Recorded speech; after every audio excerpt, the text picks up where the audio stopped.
दोस्तों, हमने आर्टिकल 13 तक देख लिया था। संविधान के आर्टिकल 13 तक हमने देख लिया था। अब हम देखेंगे कि आर्टिकल 14 से 18 तक। ठीक है, आज की वीडियो में हम आर्टिकल 14 देखते हैं, जिसमें बात होती है समता का अधिकार। समता का अधिकार हम देखेंगे कहाँ से दिया है, अनुच्छेद 14 से लेकर 18 तक। ठीक है, और इसे इतनी इजी ट्रिक में समझाऊंगी कि ये आपको अच्छे से याद हो जाएगा बिना दिमाग पर जोर लगाए। चलो देखते हैं। समता का अधिकार अनुच्छेद 14 से 18। ठीक है, ये हमको पता चल गया कि जो समता का अधिकार है ये आर्टिकल 14 से 18 तक का दिया गया है। अब देख, और जो मेन समता का अधिकार है वो हमें आर्टिकल 14 में दिया गया है। तो देखो समता का अधिकार, अब जो ये समता का अधिकार है ये हमें इसमें दो मुख्य नियम दिए गए हैं। समता का अधिकार समता का अधिकार इसमें दो मुख्य नियम दिए गए हैं। पहला, विधि के समक्ष समता। विधि के समक्ष समता, ये पहला हो गया। और दूसरा कौन सा? विधियों का समान संरक्षण। विधियों का समान संरक्षण। अब ये क्या कहता है? विधि के समक्ष समता और विधियों का समान संरक्षण, ये दोनों सुन के तो एक जैसे ही लग रहा है। थोड़ा सा हम इसको देखते हैं, फिर बाद में मैं इसको पूरा एक्सप्लेन करूंगी। कानून की नजर में अमीर, गरीब, नेता या आम जनता सब एक बराबर है। कानून की नजर में अमीर, गरीब, नेता, आम जनता सब एक बराबर है। ठीक है, विधि के समक्ष समता बात करता है। अब यहाँ पर दूसरा वाला क्या बचा? विधियों का समान संरक्षण, यानी कि समान परिस्थिति में सभी के साथ एक जैसा व्यवहार। समान परिस्थिति में सभी के साथ एक जैसा कानून लागू होगा, मतलब समान लोगों के साथ समान व्यवहार। यहाँ पर समान लोगों के साथ समान व्यवहार की बात की गई है। महिलाओं के लिए अगर जरूरत पड़े तो अलग कानून बनाया जा सकता है।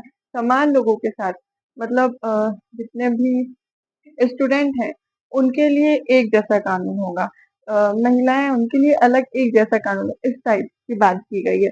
और यहाँ पर बात की गई है कि सभी के लिए एक जैसा, मतलब कोई भी हो, एनीथिंग, मतलब अमीर, गरीब, नेता, आम जनता, सबके लिए एक बराबर कानून होगा। ठीक, अभी हम इसे याद करने के लिए देख रहे हैं कि याद कैसे करें।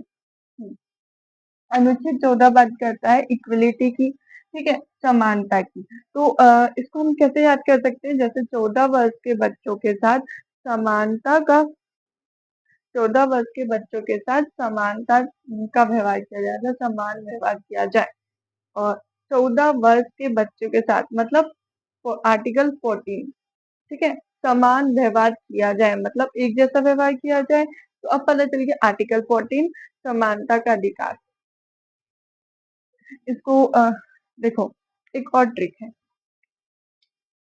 ईडी आउट, समानता के अधिकार को याद रखने के लिए अनुच्छेद 14 से 18 तक हमें याद करना है ना, क्योंकि आर्टिकल 14 और 14 से 18 तक हमें याद करना है समानता का अधिकार। तो ई बात करता है, ई इसको याद करने की ट्रिक है ई डेज आउट। ई आउट मतलब समानता का अधिकार 14 से 18। तो ई क्या बोल रहा है? ई कहता है इक्वलिटी, जो कि हमें आर्टिकल 14 देता है।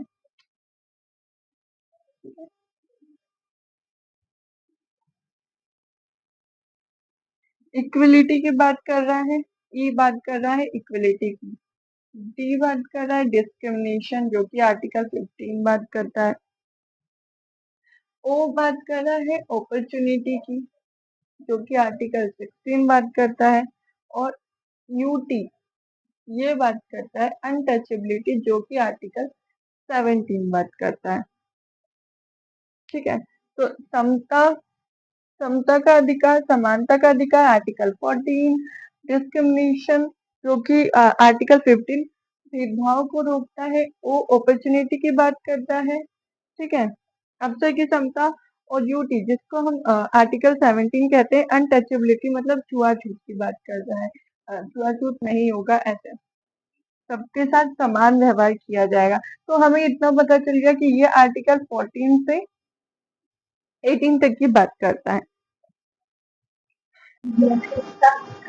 ओ हो गया अपॉर्चुनिटी, यू हो गया अनटचेबिलिटी और टी हो गया एबोलिशन ऑफ टाइटल्स। टाइटल्स की बात कर रहा है जिसमें उपाधियों के अंत से संबंधित बात की गई है। ठीक है, तो आज हमने देखा आर्टिकल 14 से 18 तक।